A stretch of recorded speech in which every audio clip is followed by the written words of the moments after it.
नमस्कार साथियों। पेट के एग्ज़ाम में बैठ रहे हैं सभी साथी। अगर आपको जानकारी नहीं प्राप्त हुई है तो ये आज की खबर आई है कि पेट का एग्ज़ाम 15 और 16 अक्टूबर को आयोजित होने वाला है।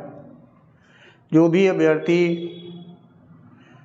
प्यारे बच्चे पेट के एग्ज़ाम में सम्मिलित होने जा रहे हैं वो ध्यान दें इस पर।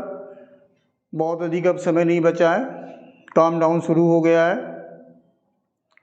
उल्टी गिनती शुरू हुई गई एग्ज़ाम की। आज 18 सितंबर है। 1 मंथ से भी कम समय आपके लिए बचा है, तो सीरियस होकर परीक्षा की तैयारी के लिए आपको जुटना होगा। पेट से संबंधित कई वीडियोस हमारे चैनल अननोन टू अनटोन में भेजे जा चुके हैं, उनको देखें और एग्ज़ाम की अच्छे से प्रिपरेशन करें।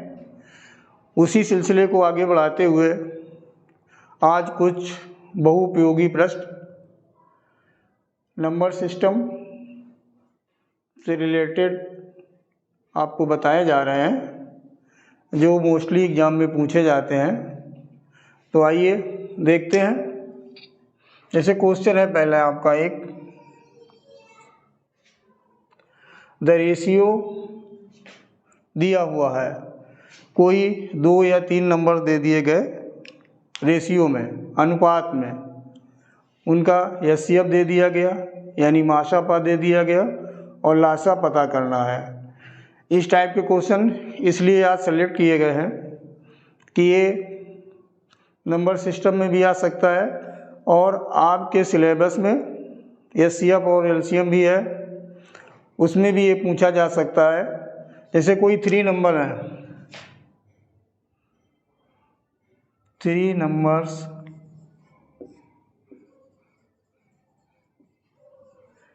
numbers are in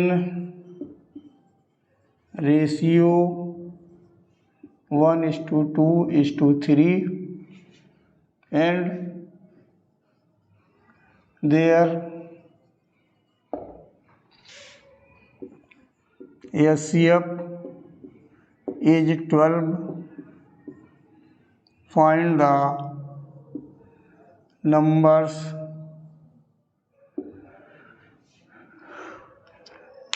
ये लिखा हुआ है क्वेश्चन। 3 नंबर्स 1 2 3 के रेशियो में है, उनका HCF 12 बताया गया है। नंबर पता करने हैं, वो कौन से ऐसे नंबर हैं या कौन सी ऐसी संख्याएं हैं जो 1 2 और 3 के अनुपात में है और उनका HCF 12 है। तो बहुत आसान सा टिकी क्वेश्चन होता है ये।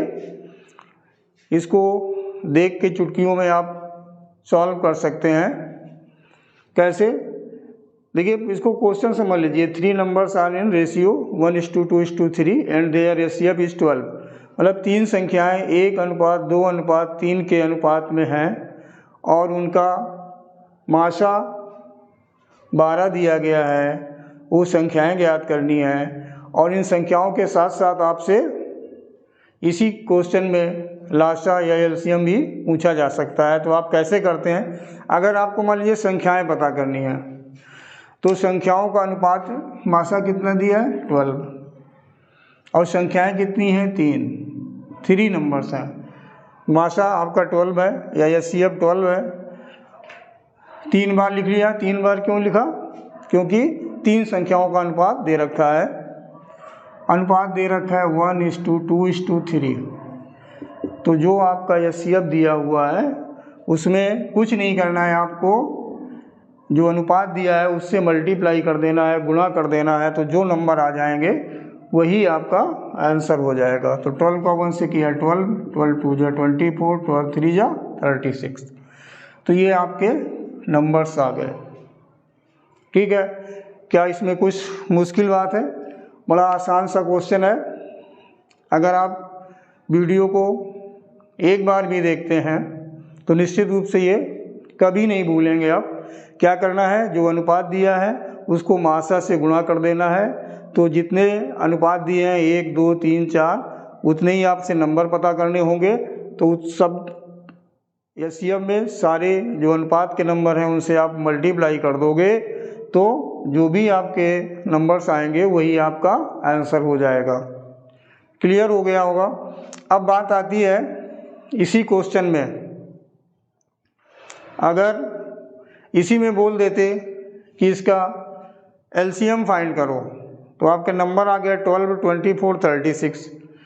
इसका आप एलसीएम फाइंड कर लेते, कोई प्रॉब्लम नहीं होती। हाँ, इसके लिए भी एक आप टिक अपना सकते थे। अगर इसमें बोला जाता कि फाइंड द एलसीएम, नंबर की बात नहीं पूछता कि नंबर पता ही नहीं करने हैं और एलसीएम बताना है। तो अब नंबर आपने पता कर लिए, इससे एलसीएम तो पता ही कर सकते हैं। और अगर आप चाहें कि नंबर पता ना करें और एलसीएम पता हो जाए हमारा, तो आपको क्या करना है, जैसे ये अनुपात दिया था 1:2:3 और एचसीएफ दिया था 12, अनुपात दिया था ये, और एलसीएम फाइंड करना है। ये तो आपके हो गए कब, जब नंबर्स पता करने हैं। और अगर एलसीएम फाइंड करना है, इतना ध्यान रखना है कि 1, 2, 3 इनमें कुछ भी कॉमन फैक्टर नहीं है। तो आप क्या करें, इन नंबर को आपस में मल्टीप्लाई कर लें 1:2:3, तो ये आपका आ जाएगा 6। और करना क्या है, एचसीएफ हमारा दिया था 12, नंबर का प्रोडक्ट आया 6, इससे अगर हम मल्टीप्लाई कर देंगे तो जो ये 72 आया है वो हमारा एलसीएम हो जाएगा। बात क्लियर हो गई होगी। अगर नंबर पता करने हैं आपको तो अनुपात से जो भी हमारा माशा या एचसीएफ दिया है उनको आप मल्टीप्लाई कर लें, नंबर्स आ जाएंगे। नंबर से भी आप एलसीएम पता कर सकते हैं। अगर नंबर से एलसीएम पता करने में आपको लग रहा है कि हमारा टाइम वेस्ट होगा, तो आपको क्या करना है, इतना ध्यान रखना है कि जो अनुपात में नंबर्स दिए हैं उनमें कुछ भी कॉमन नहीं है। 1 के अलावा, 1 तो कॉमन होगा ही, उसको तो इग्नोर कर देना है। 1 के अलावा और कुछ अगर कॉमन नहीं है तो उन नंबर का प्रोडक्ट फाइंड कर लें, गुणनफल पता कर लें, यानी उन नंबर का मल्टीप्लाई कर लें और जो एचसीएफ दिया है उससे डायरेक्ट मल्टीप्लाई कर लें तो आपका डायरेक्ट एलसीएम आ जाएगा। आपको नंबर फाइंड करने की ज़रूरत नहीं पड़ेगी। ठीक है, आइए अब दूसरा क्वेश्चन देख लेते हैं। ठीक है, अब इसी में डायरेक्ट जैसे आपको एलसीएम फाइंड करना है, एक और बता देते हैं। 2 numbers are in ratio 3:4 and their HCF is 4. Find their LCM। ठीक है, क्वेश्चन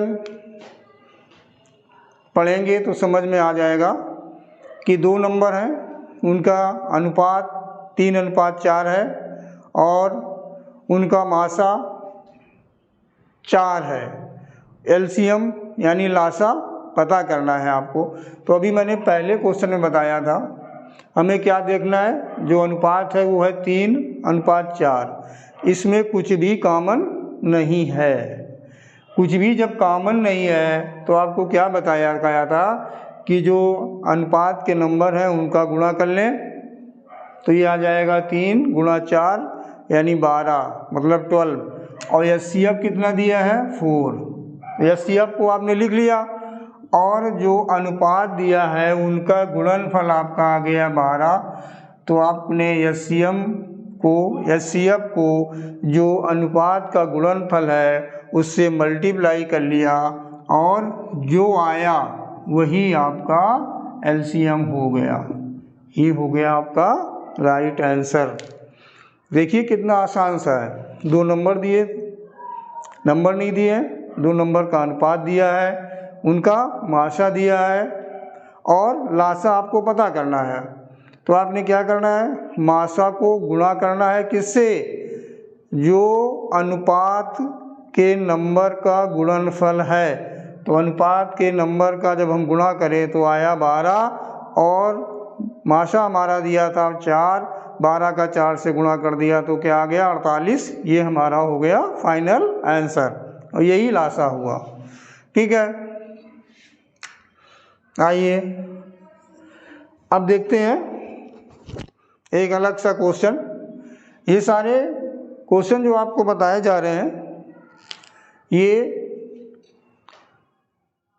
हर बार परीक्षा में पूछे जाते हैं, वो चाहे पेट का हो, टेट का हो, सीटेट का हो, एसएससी का हो, बैंक का हो, पीओ का हो, है ना, किसी भी टाइप के एग्ज़ाम हो यूपीटीसीएस से रिलेटेड, तो सभी में पूछे जाने वाला ये क्वेश्चन होते हैं। देखिएगा, जैसे बोल दिया गया है द सम ऑफ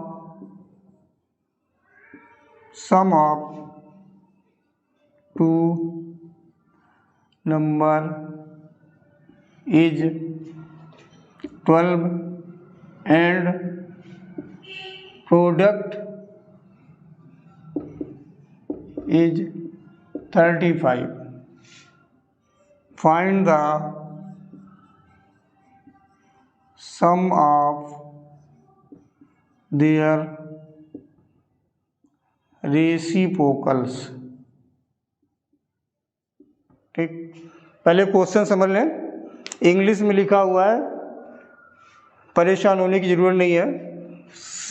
मैथ में हिंदी इंग्लिश में बहुत अंतर नहीं होता है, जो वर्ड आते हैं बहुत आसान से रहते हैं। द सम ऑफ 2 नंबर, सभी जानते हैं कि 2 संख्याओं का सम यानी जोड़ योग 12 है और उनका प्रोडक्ट मतलब गुणनफल 35 है। उनके रेसिप्रोकल मतलब व्युत्क्रम का योग पता करना है। रेसिप्रोकल मतलब व्युत्क्रम, व्युत्क्रम मतलब जैसे कोई नंबर है x तो उसका व्युत्क्रम होता है 1/x। कोई जैसे नंबर आपका आया 5 तो उसका रेसिप्रोकल करेंगे तो हो जाएगा 1/5, यानी कि उल्टा कर देते हैं। जैसे कोई नंबर 5 लिखा है उसके अपान में कुछ नहीं है तो 1 आप लिख सकते हो, और इसका जब आप रिवर्स कर दिया तो हो गया 1/5। यही होता है रेसिप्रोकल या व्युत्क्रम। ठीक, तो बड़ा मतलब सिर्फ 1 सेकेंड में ऐसा क्वेश्चन आप कर पाओगे अगर आपने एक बार भी मेरे वीडियो को देखा। 1 सेकेंड से ज़्यादा समय नहीं लगेगा और मैं तो कहूँगा कि कुछ करना ही नहीं है, बस आंसर टिक करना है आपको। आंसर टिक करने में जितना समय लगेगा उतनी ही देर में आपका आंसर हो जाएगा, 1 नंबर पक्का हो जाएगा। देखिएगा, जैसे लिखा है sum of 2 number is 12 and product is 35। बस सिर्फ इतना करना है। अगर इसको सॉल्व करना है आपको तो ये देख लें ऐसे कौन से नंबर होते हैं जिनका मल्टीप्लाई करें तो 35 आए और सम करें तो 12। तो ये हो जाता है 5 और 7। 5 और होते तो बहुत, जैसे आप 12 देख रहे हैं तो 3 9 भी होता है सम 12, 2 और 10 का भी होता है, 1 और 11 का भी होता है, 5 और 7 का भी होता है, 6 और 6 का भी होता है। ठीक, लेकिन हमें दूसरा टर्म भी ध्यान रखना है, जो प्रोडक्ट दिया है वो दिया 35। अब ये 35 आपका कैसा नंबर, ऑड नंबर है, विषम संख्या है। तो ये हमेशा याद रखिए, अगर प्रोडक्ट जो आया है वो विषम नंबर है या ऑड नंबर है तो जो 2 उसके फैक्टर होंगे वो निश्चित रूप से दोनों ऑड होंगे। उसमें कभी दोनों इवन या एक इवन हो ही नहीं सकता। 2 इवन नंबर का आप प्रोडक्ट फाइंड करोगे इवन आएगा, एक इवन एक ऑड का प्रोडक्ट फाइंड करोगे इवन आएगा। यहाँ पर प्रोडक्ट ऑड दिया है तो नंबर जो हमारे होंगे वो दोनों के दोनों ऑड होंगे। तो ऐसे अभी जो नंबर बताए गए हैं जिनका सम 12 हो और प्रोडक्ट 35 हो तो नंबर हो जाएंगे 5 और 7। 5 7 जब आप प्लस करोगे 12 आ जाएगा, और उनका जब मल्टीप्लाई करोगे तो 35 आ जाएगा। ये सब इसलिए बताया गया है आपको कि आपको क्वेश्चन और उसका कॉन्सेप्ट क्लियर हो जाए। बाद बाकी आंसर तो आप ऐसे ही कर सकते थे। आंसर निकालने के लिए जो आपका सम है वो ऊपर लिख दें और जो प्रोडक्ट है वो अपान में लिख दें, तो ये जो आंसर आया वो हो गया क्या, सम ऑफ देयर रेसिप्रोकल, या जो नंबर आए हैं उनके व्युत्क्रम का योगफल यही आएगा। आपको क्या करना पड़ा, कुछ नहीं, आपने जो सम लिखा था वो न्यूमरेटर प्लस पर लिख दिया, जो प्रोडक्ट था वो डिनोमिनेटर पर रख दिया, आपका आंसर आ गया। अब इस क्वेश्चन को अगर आप मेथड से करना शुरू करेंगे, एक नंबर आप लोगे x, एक y लोगे, x plus y equal to 12, x into y equal to 35, value put करोगे, क्वाड्रेटिक बनाओगे, एक वैल्यू आएगी फिर दूसरी वैल्यू लोगे, बहुत सारा टाइम वेस्ट होगा आपका। ध्यान रखिएगा ऐसे क्वेश्चन में कभी भी आपको समय अपना बचाना है, टाइम वेस्ट नहीं करना है। सभी लोग जानते हैं कि कॉम्पिटिटिव एग्ज़ाम में मैक्सिमम क्वेश्चन अधिकतर बच्चे अटेम्प्ट कर सकते हैं, सॉल्व कर सकते हैं। अगर प्रॉब्लम आती है तो टाइम की आती है, ठीक है ना। हमें कुल मिला के आंसर तो करना ही है मैक्सिमम क्वेश्चन का, और वो भी जो टाइम ड्यूरेशन है उसके अंदर, ठीक है ना। तो अब जो क्वेश्चन था सम ऑफ 2 नंबर यानी दो संख्याओं का योग 12 और गुणनफल 35 है, तो उनके व्युत्क्रमों का योग कितना होगा। तो आपको बताया गया सम को ऊपर लिख दें और गुणनफल को नीचे लिख दें, 12/35 जो आया यही आंसर हो गया। या आप जैसे करना चाहते हैं, जैसे मैंने बताया कि नंबर आ गया 5 और 7। 5 और 7 अगर आप प्लस करोगे 12 आ जाएगा, और मल्टीप्लाई करोगे 35 आ जाएगा। तो अब इनका रेसिप्रोकल क्या होगा, इसका रेसिप्रोकल हो जाएगा 1/5 और इसका हो जाएगा 1/7, और सम पता करना है तो बीच में आपने प्लस लगा लिया। अब अगर हम इनका एलसीएम लेंगे तो क्या आ जाएगा 35, ये 7 बार में होगा, ये 5 बार में होगा, क्या आ जाएगा 7 5 12 और 5 में 35। तो ये आप पहले ही लिख चुके हो, क्यों ये सब करोगे, ठीक है ना। तो ऐसे क्वेश्चन जब भी आपके आ जाए तो बस आपको कुछ नहीं करना है, 12/35 आंसर चेक करना है जो भी ऑप्शन दिए हैं और टिक करना है। अच्छा लगा होगा ऐसे क्वेश्चन। अगर ये आपको वीडियो अच्छा लग रहा है तो क्वेश्चन को देखें, वीडियो पूरा देखें, लाइक करें और शेयर करें।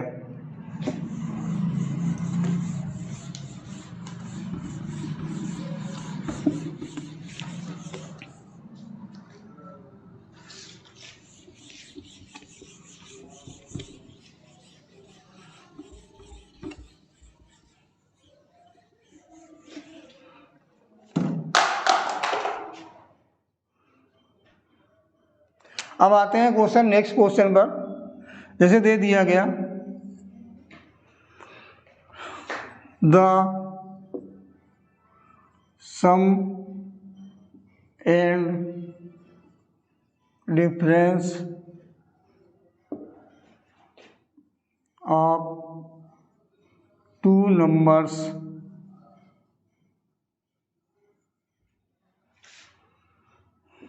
is 60 and 20 respectively.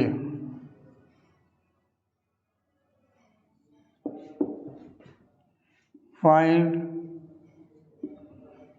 their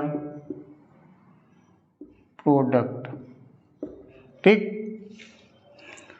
question समझ लीजिए कि 2 नंबर हैं, उनका योग और अंतर क्रमशः 60 और 20 दिया गया है।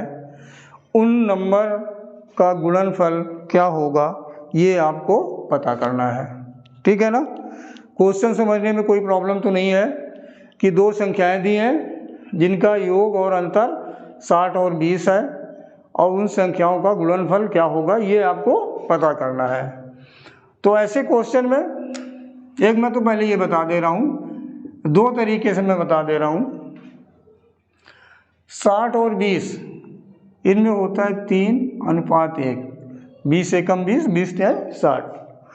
3:1 होता है जब भी नंबर आपके इस फॉर्म में दिए गए हों कि उनमें 3:1 का अनुपात आ रहा है, जैसे 60-20 हो सकता है, 30-10 हो सकता है, 45-15 हो सकता है, 75-25 हो सकता है, 90-30 हो सकता है, 20-60 तो मैंने दे ही रखा है। जितने बहुत सारे नंबर हो सकते हैं, उसमें इनफिनाइट नंबर हो सकते हैं, 11, 33, 12, 36, 13, 39, कुछ भी हो सकता है।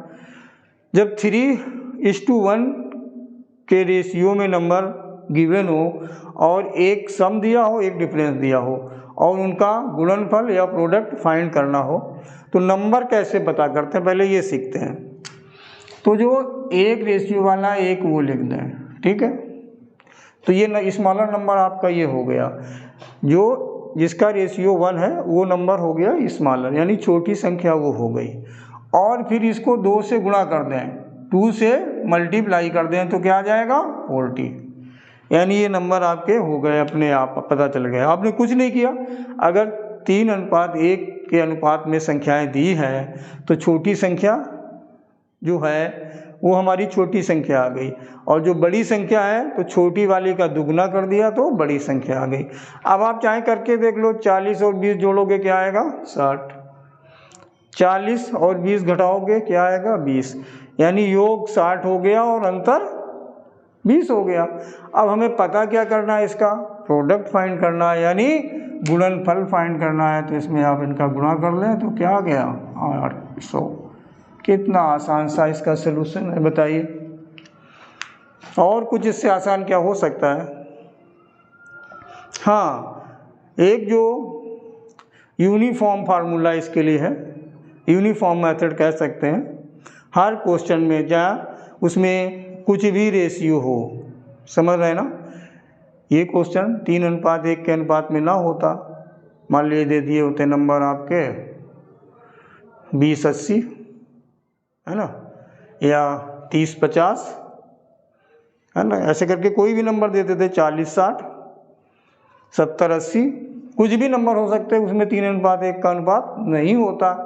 तो आप कैसे करते, तो आपको करना क्या होता है, ये जब नियम नहीं लगना है तो नंबर आपके दिए हैं, सम दिया है कुछ भी और अंतर दिया है कुछ भी, तो बड़ी संख्या पता करने के लिए क्या करें, इन दोनों को आप प्लस करके अपॉन 2 कर दें तो ये आ जाएगा 40, और फिर इसके बाद आप माइनस करके अपॉन 2 कर दें तो आ जाएगा 20। किसी भी क्वेश्चन में ये मेथड आपको अप्लाई हो जाएगा, उसमें आपको रेशियो चेक करने की ज़रूरत नहीं पड़ेगी। सम दिया है 60, डिफरेंस दिया है 20, दोनों संख्याएं पता करनी है आपको, तो इनको प्लस करके 2 से डिवाइड कर दें। ओरल कर सकते हैं तो मैं समझा रहा हूँ, 60-20 अपॉन 2, 60 - 20 अपॉन 2, 40-20 आ गया। अब इनका प्रोडक्ट फाइंड करना हो या नंबर फाइंड करना हो, नंबर फाइंड करना तो यही आ गया, प्रोडक्ट फाइंड करना तो इनका मल्टीप्लाई कर दिया, वो आपका आंसर आ जाएगा। क्लियर हो गया होगा, ठीक है।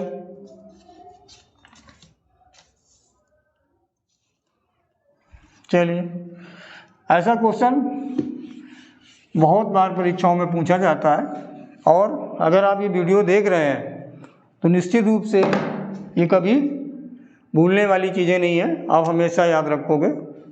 चलिए अब देखते हैं next question. When a number is divided by 275 leaves remainder as 37. Find the remainder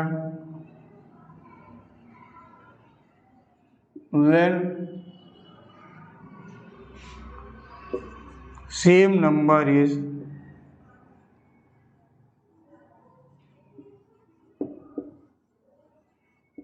divided by 26। ठीक है, ध्यान से देखिएगा क्वेश्चन को। क्वेश्चन पहले समझ लें। कोई एक नंबर है, कोई एक संख्या है जो अभी हमें पता नहीं है,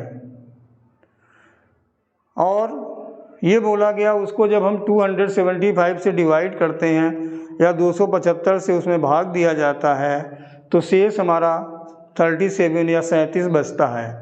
उसी संख्या को, जो कि हमें पता नहीं है, उसी संख्या को अगर हम 26 से डिवाइड करें, कितने से डिवाइड करना है? 26 से अगर डिवाइड करें उसी संख्या को, तो हमारा रिमाइंडर या शेष क्या बचेगा, ये हमें पता करना है। तो संख्या कौन है, ये नहीं बोला गया कि आप संख्या ज्ञात करो। ये बोला जाता है क्वेश्चन में कि जब हमने इससे भाग किया तो इतना रिमाइंडर आया, अब इससे भाग करेंगे तो कितना रिमाइंडर आएगा, आपको रिमाइंडर पता करना है।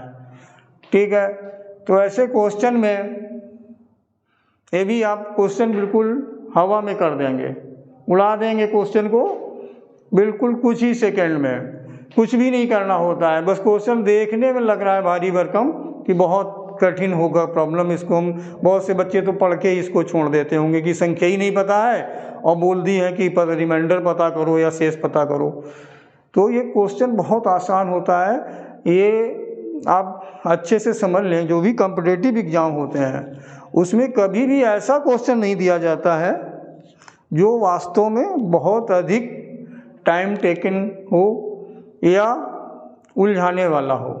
कुछ ना कुछ उसमें ऐसी चीज़ें अवश्य रहती हैं, ऐसी ट्रिक्स या ऐसा मेथड ज़रूर अप्लाई हो जाता है जिससे कि आप उसको कम से कम समय में सॉल्व कर सकें। बशर्ते बस देखना यही होता है, जो पेपर सेट करते हैं उनको यही चेक करना होता है कि आपने इसके लिए कितना समय दिया है, कितनी प्रैक्टिस की है। और ये आप तभी सीख पाओगे जब आप समय दोगे, पढ़ोगे, ऑफलाइन पढ़ो, ऑनलाइन पढ़ो, वीडियो देखो, कुछ भी करो, लेकिन आपको करना पड़ेगा। तो चलिए आते हैं क्वेश्चन पर। जब भी ऐसा क्वेश्चन दिया हो आपको कुछ नहीं करना है, पहली संख्या को आप भूल जाएं किससे डिवाइड किया था। बस दो चीज़ ध्यान रखें, एक ये जो पहले आपका रिमाइंडर बचा था, दूसरा जिससे अब आपको डिवाइड करना है। ये 37, ये 26। देखने मात्र से ही पता चल जाता है कि इससे अगर इसको हम भाग करेंगे तो एक ही बार जाएगा, दोबारा नहीं जाएगा। अगर एक ही बार भाग जा रहा है तो आपको भाग देने की भी ज़रूरत नहीं है। तो आप क्या कर लोगे, 37 - 26 = 11, यही आपका आंसर हो गया और यही हो गया रिमाइंडर। अब बताइए कितना समय लगा होगा इस क्वेश्चन को सॉल्व करने में। ये तो उतनी देर से बताने में आपका टाइम, समझाना हूँ चूँकि आपको, इसलिए इतना समय लग रहा है। नहीं तो आप क्वेश्चन पढ़िए और ऑप्शन की तरफ नज़र रखिएगा। जहाँ आपको ऑप्शन दिख जाए बस टिक कर दीजिए और आगे बढ़ जाइए। यही एग्ज़ाम का सक्सेस का फार्मूला होता है कि आप क्वेश्चन पढ़ें, ऑप्शन देखें और टिक करते जाएं। हाँ, कुछ क्वेश्चन होते हैं कि 2, 4, 10, 15 सेकंड लेते हैं, उनको आप सॉल्व करना पड़ता है। कभी कभी कुछ क्वेश्चन ऐसे भी होते हैं 30 सेकंड, 60 सेकंड का भी समय लग जाता है। लेकिन अधिकतर क्वेश्चन ऐसे होते हैं कि वास्तव में अगर आपने ईमानदारी से अर्थमेटिक को पढ़ा है तो मैक्सिमम क्वेश्चन आप देखते देखते कर सकते हो।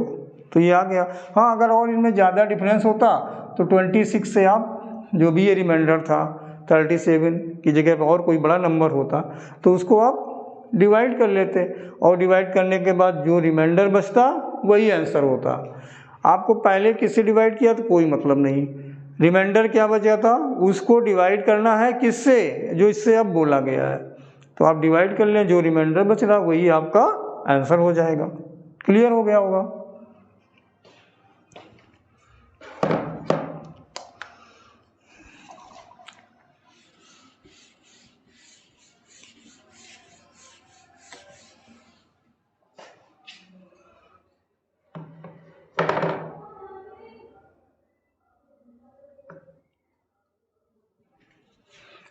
हाँ तो ये चल रहा था आपका 6 bells commence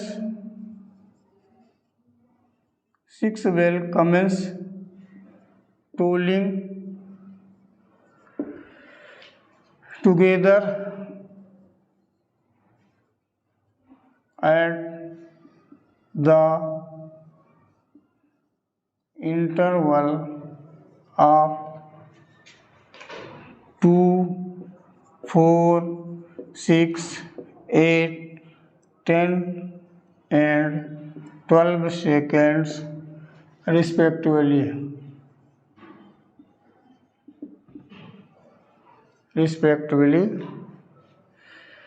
in 30 minutes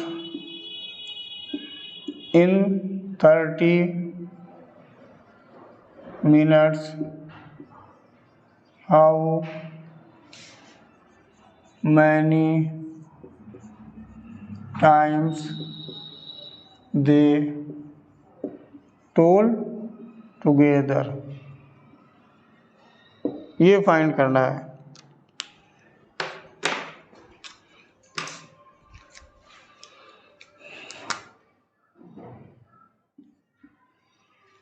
question समझ लीजिए। 6 bell tolls commence tolling together at the interval of 2, 4, 6, 8, 10 and 12 seconds respectively in 30 minutes how many times they toll together। कहने का मतलब है कि 6 घंटियाँ हैं, एक साथ बजना शुरू करती हैं और उनमें से कोई 2 सेकंड के बाद, कोई 4 सेकंड के बाद, कोई 8 सेकंड के बाद, कोई 10 सेकंड के बाद और कोई 12 सेकंड के बाद दोबारा बजती है। तो ये बताना है कि 30 मिनट्स में वो कितनी बार एक साथ बजेंगी, साथ साथ कितनी बार बजेंगी। तो देखिए ऐसे क्वेश्चन में क्या करना होता है, जब भी ऐसा क्वेश्चन आ जाए, 6 घंटी हो कि या कोई रेसर हो या कोई इलेक्ट्रॉनिक डिवाइस हो, कुछ भी हो और इसमें एक टाइम दिया हो कि इतने समय में वो कितनी बार एक साथ बजेंगी, तो करते क्या, जो नंबर दिए होते हैं इंटरवल ऑफ टाइम दिया होता है 2, 4, 6, 8, 10, इनका आपको एलसीएम फाइंड करना है। तो एलसीएम इसका हो जाएगा 120 और ये सेकेंड दिया है तो 120 जो सेकेंड है वो हमारा बन जाएगा 2 मिनट्स। आपको पता ही है 1 मिनट में 60 सेकेंड होते हैं, इसको 60 से डिवाइड कर दिया तो जो आया आपका वो हो गया आपका मिनट। ठीक है, तो अब आपका टाइम कितना दिया था 30 मिनट्स, तो 30 को 2 से डिवाइड कर दें और प्लस 1 कर दें तो ये क्या हो जाएगा, ये 15 और प्लस 1 16, यानी 16 टाइम वो एक साथ टोल करेंगी या रिंग करेंगी। ठीक है, क्लियर हो गया होगा। चलिए अब ऐसे ही क्वेश्चन एक और देख लेते हैं। जैसे दे दिया गया कि 4 different electronic devices make a beep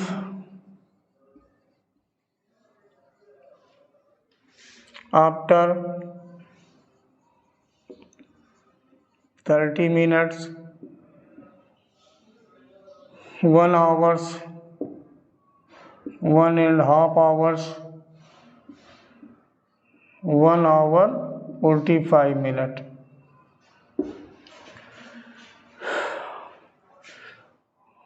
If all the devices beeped together at 12 noon, they will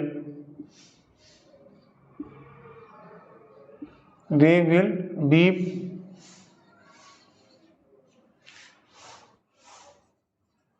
together at what time।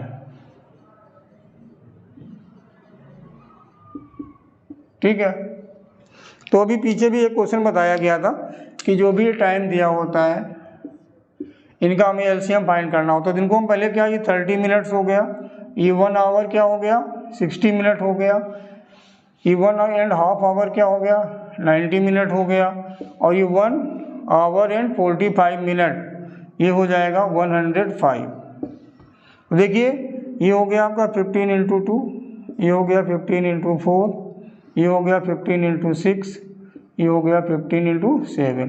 तो 15 तो सब में कॉमन हो गया, 2 और 4 में 4 ले लेते हैं, इसका 2 निकल गया, यहाँ से 3 बचा, यहाँ से 7 बचा।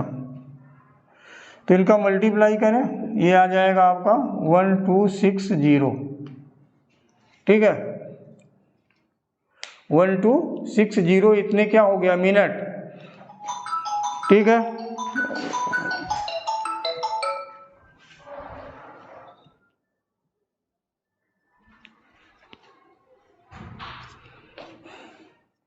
ठीक। अब ये मिनट्स हो गया, अगर इसको हम 60 से डिवाइड कर दें तो आवर बन जाएगा, तो ये आ जाएगा 21 आवर्स। अब 12 नून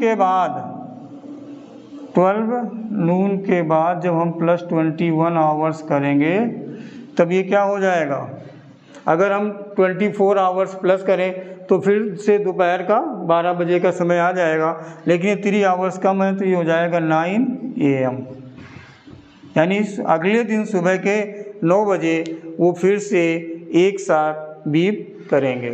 ठीक है, क्लियर हो गया। वो आपको करना क्या होता है, जो टाइम दिया होता है उसका एलसीएम फाइंड करना होता है। इसके बाद जो मिनट सेकेंड आवर दिए हैं यूनिट सेम कर लेते हैं, क्योंकि ये 12 नून है आवर्स में दिया हुआ है, तो इसको भी मैंने आवर्स में एलसीएम लेने के बाद चेंज कर लिया, उसके बाद उसमें ऐड कर दिया तो टाइम आपका आ गया। उसमें सिर्फ ये बताना था कितनी बार एक साथ बजेंगे, तो जो टाइम दिया था उसको डिवाइड करके +1 जरूर करना होता है, उसमें ये ध्यान रखना होता है। जैसे कि 30 मिनट दिया तो हमारा आंसर आया था जो एलसीएम में 2 मिनट, हमने 2 से डिवाइड किया 15 आ गया, लेकिन आंसर 15 नहीं होगा, आंसर हमेशा वो 16 होगा। और जब टाइम दिया हो तो जो भी आपका ये समय आया है आवर्स आया, उसको जो टाइम गिवन है उसके आगे उतने आवर्स आपको काउंट कर लेना होता है, जो आएगा वही आंसर हो जाएगा।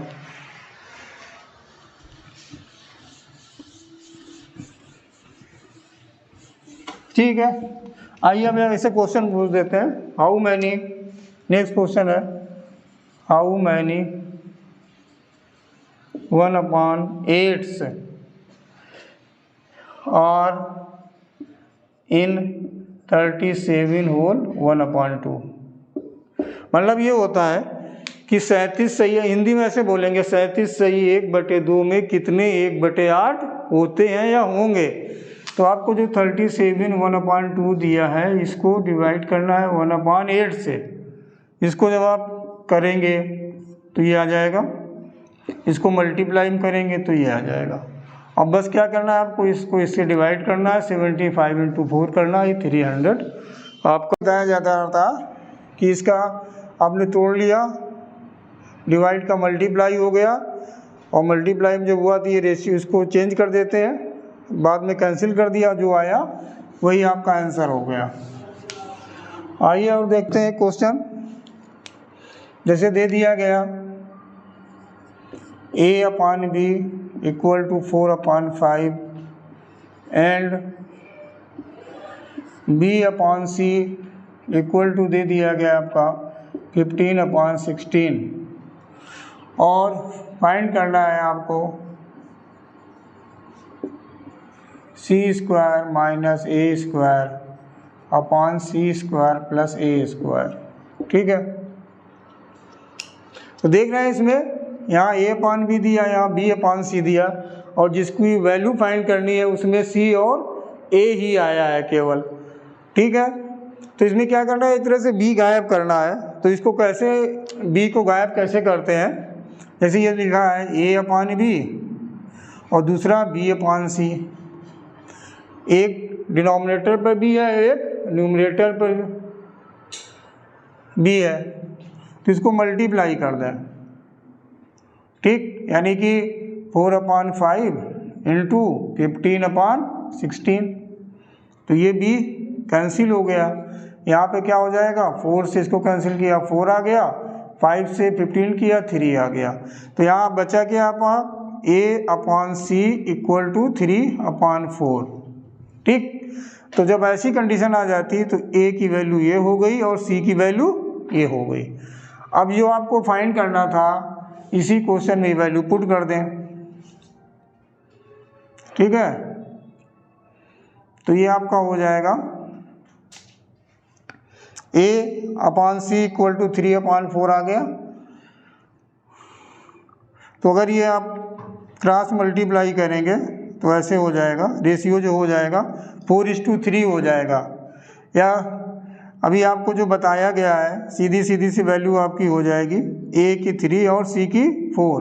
तो C कितना है, यहाँ लिख दें 4 का स्क्वायर माइनस 3 का स्क्वायर अपॉन 4 का स्क्वायर प्लस 3 का स्क्वायर। तो ये हो गया 16 माइनस 9 अपॉन 16 प्लस 9। तो ये हो गया 7/25। तो यही इसका हो गया आपका करेक्ट आंसर। आपने क्या देखा था, A/B गिवन था, B/C गिवन था, और जो वैल्यू फाइंड करनी थी वो C² minus A² upon C² plus A² find करना था। B का उसमें कहीं पर भी कुछ भी यूज़ नहीं हुआ है। तो ऐसे कंडीशन में आपने क्या किया, A/B और B/C को मल्टीप्लाई किया तो B कैंसिल हो गया। जो वैल्यू आई हमारी वो क्या हो गई, A/C। A पता हो गया, C पता हो गया। A आ गया 3, C आ गया 4। अब जो भी फाइंड करना था उसमें उसकी वैल्यू आपने रख दी, आपका सीधा सही आंसर आ जाता है। और नहीं तो आप रेशियो भी फाइंड कर सकते थे A और C में।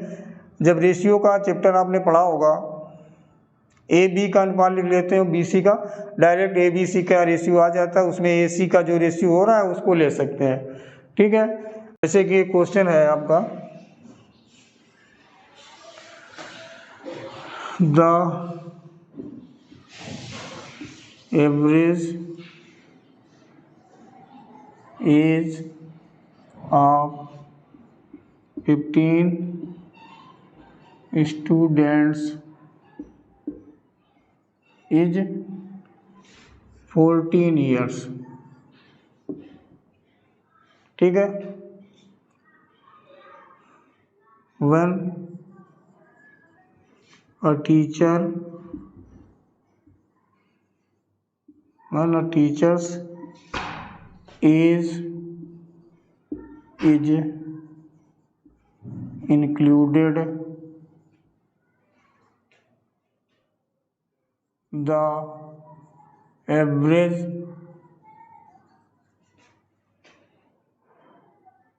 increased by 1। ठीक है, क्वेश्चन समझ में आ गया होगा। 15 स्टूडेंट का एक ग्रुप है जिनकी औसत आयु 14 ईयर है। उसमें जब एक अध्यापक शामिल हो जाते हैं तो औसत आयु जो है वो 1 बढ़ जाती है।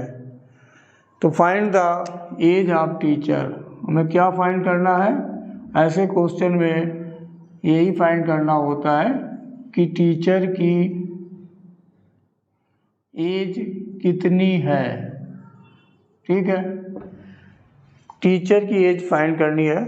बहुत आसान सा सलूशन बताने जा रहा हूँ, गौर से देखें और वीडियो को लाइक करें। जैसे यहाँ पर स्टूडेंट कितने हैं, 15। एक चीज़ ये गौर करने की है, और उनकी एवरेज एज कितनी है, 14। डायरेक्ट देखिए ट्रिक क्या है, जो एवरेज एज है वो आपने लिख लिया। ठीक, 15 स्टूडेंट थे, टीचर उसमें और आ गए, तो अब कितने लोग हो गए, 15 + 1 मतलब 16। तो 16 यहाँ लिख दिया और इन दोनों को प्लस कर दिया, कितना हो गया 30। ये जो 30 आया यही आपकी टीचर की एज हो गई। क्वेश्चन देखिएगा कि 15 स्टूडेंट थे और उनकी एवरेज एज 14 ईयर थी। टीचर आ गए तो कितने लोग हो गए, 1 बढ़ गया, 15 थे 16 हो गए। और पहले एवरेज एज कितनी थी, 14 ईयर। तो 14 और 16 को प्लस कर दिया गया, 30 आ गया। ये एज हो गई टीचर की। ठीक है, आपको बोल दिया जाए कि एवरेज 1 ना कि जब बढ़ के 2 इंक्रीज हो गया, तो सेम वही चीज़ करनी है आपको, 14 तो लिखना ही है। अब क्या करना, जैसे 1 इंक्रीज हो रहा था, 16 इंटू 1 किया तो 16 ही रहा था। अब आपको करना है 16 इंटू 2। कब करना है, जब बोल दें कि एवरेज 2 बढ़ गया, तो 16 इंटू 2 कर लीजिए, क्या हो जाएगा 32। फिर प्लस कर दीजिए, क्या हो गया 46। तो टीचर की एज हो गई 46 ईयर। अगर बोला जाए कि एवरेज 3 इंक्रीज हो जा रहा है, तो जो पहले की एवरेज एज थी वो तो एज इट इज आपको लिखनी है 14 ही। अब एवरेज एज अगर 3 बढ़ रही है तो 16 इंटू 3 कर दीजिए, क्या हो जाएगा 48। अब फिर इसको प्लस कर दीजिए, तो टीचर्स की एज कितनी हो गई 62 ईयर्स। कहने का मतलब ये है कि जितने लोग पहले से थे, जितने स्टूडेंट थे, उनकी जो एवरेज एज है वो आपको लेनी है।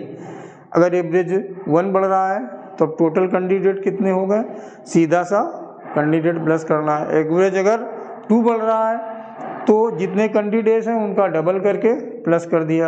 एवरेज अगर 3 बढ़ रहा है तो टोटल कैंडिडेट का 3 टाइम करके या तिगुना करके प्लस कर दिया। तो जो भी टीचर या न्यू पर्सन जो भी आया है उसकी एवरेज आपकी आ जाएगी। ठीक है,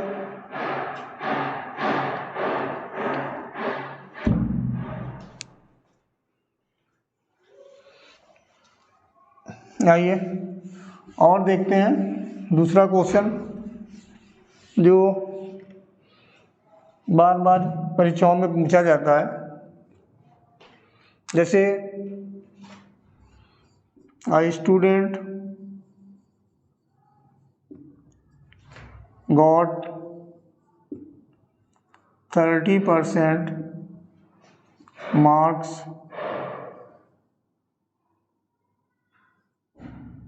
in a examination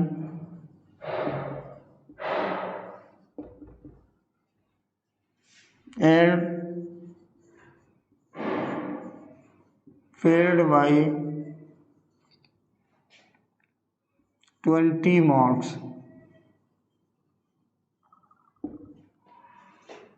While other students got 40% marks and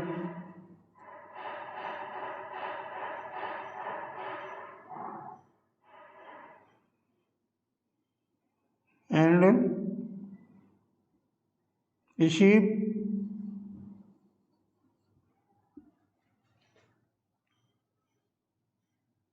50 marks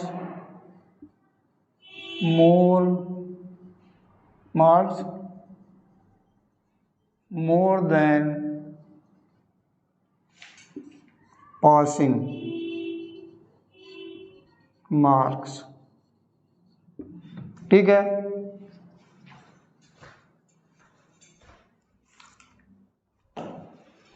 question ये है कि कोई एक स्टूडेंट है और 30% मार्क्स किसी एग्ज़ाम में ला रहा है, उसके बावजूद वो 20 मार्क्स से फेल हो जा रहा है। जबकि दूसरा एक स्टूडेंट है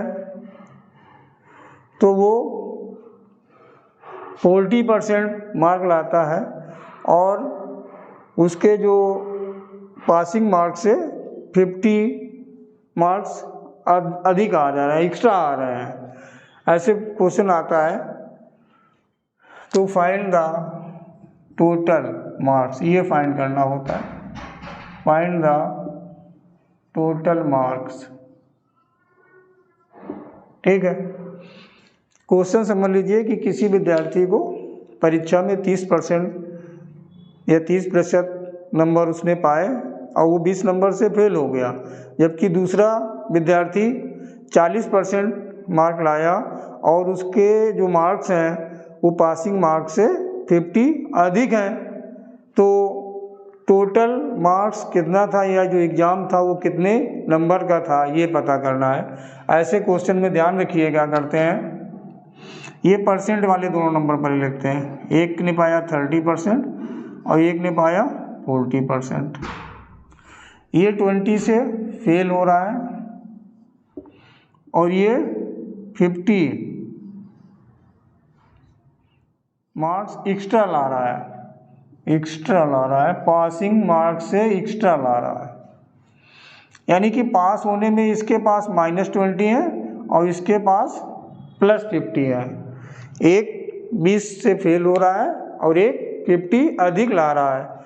तो टोटल मार्क्स पता करना है। ऐसा क्वेश्चन बहुत बार पूछा जाता है और जब भी ऐसा क्वेश्चन आपसे पूछा जाए सिर्फ 2 चीज़ याद रखिए कि इन दोनों को माइनस करना है, तो 40 - 30 कितना हो गया 10, और इन दोनों को हमेशा प्लस करना है।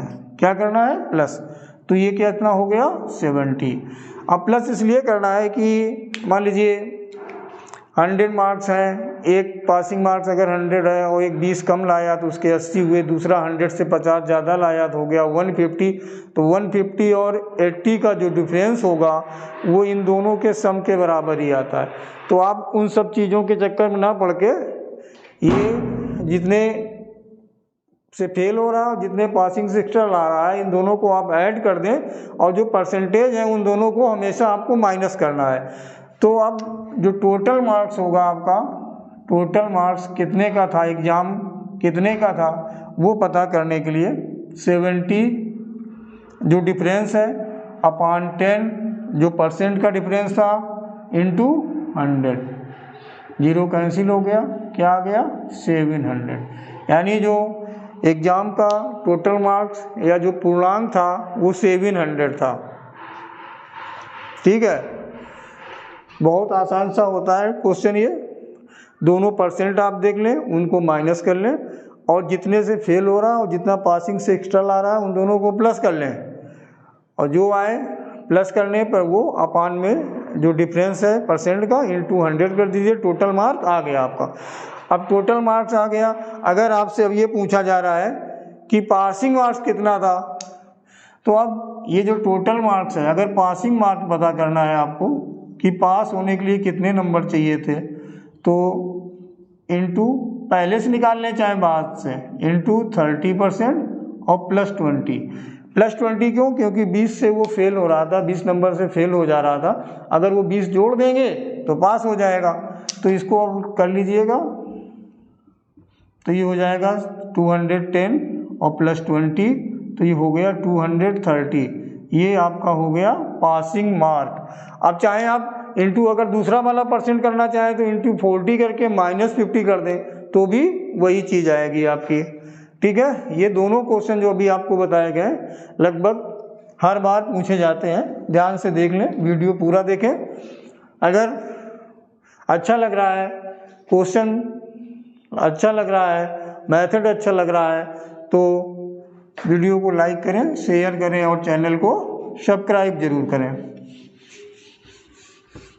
और बताते हैं, एक ये क्वेश्चन आ जाता है और ये केवल इन कंपटीशन में भी नहीं, जैसे कि टीजीटी, पीजीटी वगैरह का जो एग्ज़ाम होता है उसमें एक क्वालिफाइंग एग्ज़ाम होता है, उसमें बहुत बार ये क्वेश्चन पूछा जाता है। इसका क्वेश्चन ये होता है, ये पूछते हैं empirical relation in mean, median and mode. मतलब मीन, मीडियन और मोड में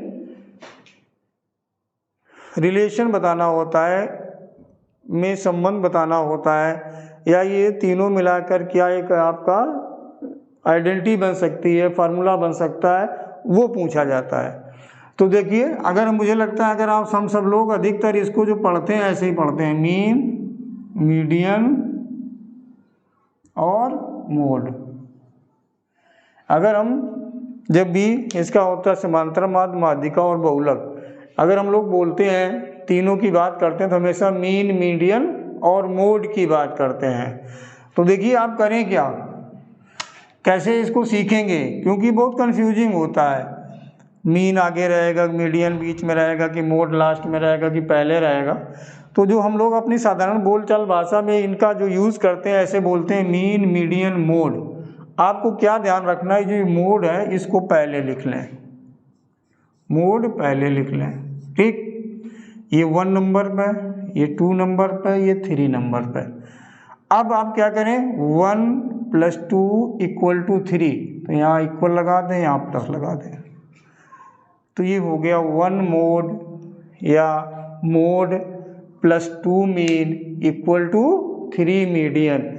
ये होता है रिलेशन मीन, मीडियन, मोड में। और ये बहुत बार पूछ दिया जाता है क्वेश्चन। अगर आप इसको देख लेंगे तो आप डायरेक्ट आपका आंसर टिक कर लेंगे और 1 नंबर आपका कहीं नहीं गया। क्या ध्यान रखना है, जैसे हम लोग बोलते हैं मीन, मीडियन, मोड, तो मोड को आप पहले उठा लाइए। 1 + 2 यानी 1 नंबर में मोड हो गया। अब दूसरे पे क्या हो गया, मीन, और तीसरे पे क्या हो गया, मीडियन, और ये मोड तो आपका यहाँ आ ही गया। तो 1 + 2 = 3 याद रखना है आपको। तो ये हो गया आपका empirical relation in mean, median and mode, ठीक है। ये आपका इतना बन जाता है। अच्छा, ऑप्शन आपका ऐसे दिया होगा या फिर ऐसे दे सकते हैं, mode minus mean, mean minus करना, ध्यान रखिए, पहले मोड माइनस मीन, फिर equal to median minus mean. लेकिन यहाँ पर अब वो लिख देते हैं 3। कैसे 3, क्यों 3 याद रखें, क्योंकि 3 चीज़ें हैं, 3 टर्म्स हैं, मीन, मीडियन, मोड, तो यहाँ 3 लिख दिया। अब इसको अगर आप सॉल्व करोगे तो यही आ जाएगा, 1 मोड + 2 मीन = 3 मीडियन।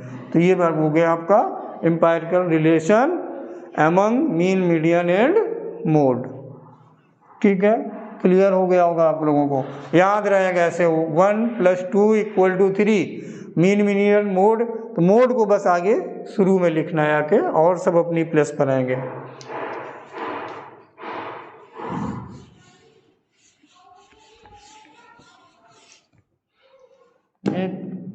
और रिलेशन देखते हैं, रिलेशन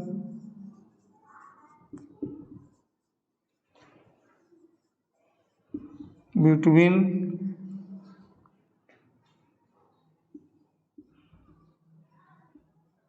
फ़ारेनहाइट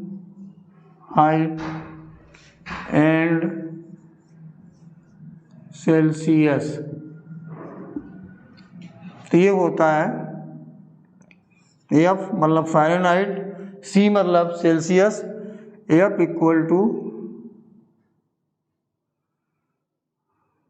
9C/5 + 32।